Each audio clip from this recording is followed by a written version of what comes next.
அனைவருக்கும் வணக்கம். தோட்டத்தை பார்க்குறதுக்கு முன்னாடி நம்ம வீடியோ சேனலில் நீங்கள் முதல் முறையாக இருந்தால் நம்ம சேனல் வீடியோ பார்த்துட்டு லைக் பண்ணி நம்ம சேனலை சப்ஸ்கிரைப் பண்ணி தொடர்ந்து ஆதரவு கொடுங்க. கொய்யா தோட்டம், கொய்யா செடி பார்த்திங்கன்னா ரொம்பவே அற்புதமான மருந்து குணங்களை கொண்டது. நம்ம வீடுகளில் எப்போதும் இந்த மாதிரி கொய்யா செடி வைக்கிறது ரொம்பவே அவசியம். அதுவும் இது கொய்யா செடியில் பல ரகங்கள் இருக்குது. அதில் இது ஒரு ரகம் சீனி கொய்யா அப்படின்னு சொல்லுவாங்க. இது உள்ளுக்குள்ளே பார்த்தோம்னா ரொம்பவே ரோஸ் கலரில் இருக்கும். விதைகளும் கூட ஓரளவுக்கு குறைவாக தான் இருக்கும் இந்த இதில் பார்த்தோம்னா. ஆனால் அதோட சுவை பார்த்தா ரொம்ப தித்திப்பாக இருக்கும்.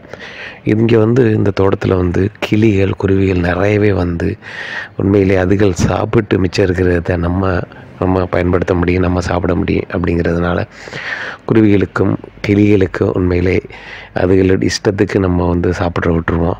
ரொம்பவே நல்லா அந்த 2 மரம் வச்சுருக்கிறோம். அதில் பார்த்தோம்னா அந்த மரத்தில் நல்லா காய்ச்சிருக்குது. பாருங்கள், அப்படியே மஞ்சள் நிறத்தில் இருக்கும். போட்டு கரைஞ்சி அப்படியே கரண்டி வச்சுருக்கோம். உள்ளே பார்த்தா அப்படியே குறைஞ்சி எடுத்துடும். அதே மாதிரி எலுமிச்சை செடி, இது குறுகிய ரக எலுமிச்சை செடி. இன்னும் இது காய்க்கலை. அதே மாதிரி குறுகிய இது மரம் இது மாமரம். இந்த மாமரம் அதாவது வருஷக்கன்று அப்படின்னு சொல்லுவாங்க. கடந்த வருடம் ஓரளவு நல்லா காய்ச்சிச்சு, ஒரு 10-15 மாங்காய் காய்ச்சிச்சு. இந்த வருஷம் இனிமேல் நல்லா அதுக்கு நல்ல எரு, சாணங்கள் இது மாதிரி நிறைய போட்டால் அது இதாகும்.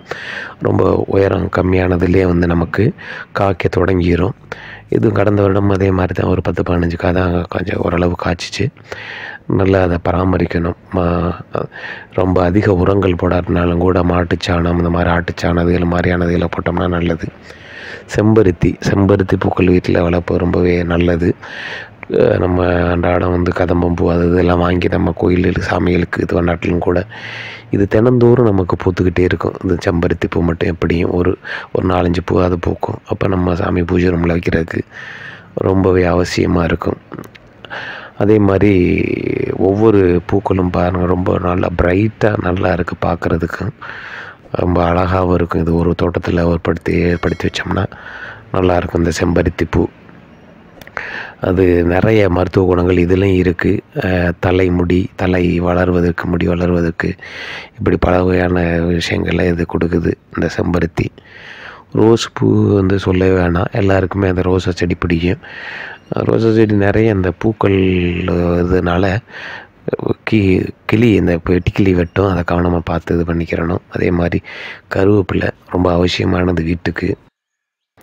ஒவ்வொரு வீடுகளையும் கருவேப்பிலை நம்ம வளர்த்தோம்னா ரொம்பவே அற்புதமான விஷயம் சொல்லுவாங்க. நம்ம வீட்டுக்கு தேவைப்பட்ட நேரத்தில் எப்போ நம்ம கருவேப்பிலை பறிச்சுக்கிறோன்னா ஃப்ரெஷ்ஷாகவே நம்ம கருவேப்பிலை பறிச்சுக்கலாம். அதே மாதிரி சீத்தாப்பழமே ரொம்ப மருத்துவ குணம் கொண்டது.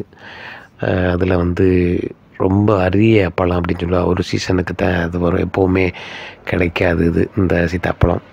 பப்பாளி பழமும் ரொம்ப நல்லது உடம்புக்கு. உடலினுடைய சூட்டை தணிப்பக்கூடியது மற்றும் நோய் எதிர்ப்பு சக்தியை இது பண்ணுறதுக்கு, நிறைய வைரஸ் ஃபீவர்களுக்கெல்லாம் இது ரொம்ப உறுதுணையாக இருக்குது இந்த பழம். கொரோனா கூட ரொம்ப எதிர்ப்பு சக்தியை கொடுக்கக்கூடியது இந்த பப்பாயா. அந்த காயை கூட கொதிக்க வச்சு குடித்தோம்னா கூட அந்த எந்த ஒரு இதுவும் வராதுன்னு சொல்லுவாங்க. அப்படிப்பட்ட நல்ல செடிகளை நம்ம வீடுகளில் எப்போவும் வைங்க. புங்க மரம் அதோடைய காற்று ரொம்ப நல்லது உடலுக்கு. அதோடைய நிழலும் ரொம்ப நல்லதுன்னு சொல்லுவாங்க. புங்க மரம் வச்சா புண்ணியம் அதே மாதிரி மாதுளம்பழம் செடி ரொம்ப பழம் ரொம்ப நல்லது. வயிற்று புண்ணு ஆத்துறதுக்கெல்லாம் ரொம்ப நல்ல விஷயம். இன்னுள்ள செடிகளாக வீட்டில் நீங்கள் எப்போதும் இதை மாதிரி தொடர்ந்து செடிகளை, மரங்களை நட்டு பயன்பெறுங்க. நன்றி. மீண்டும் இணைவோம்.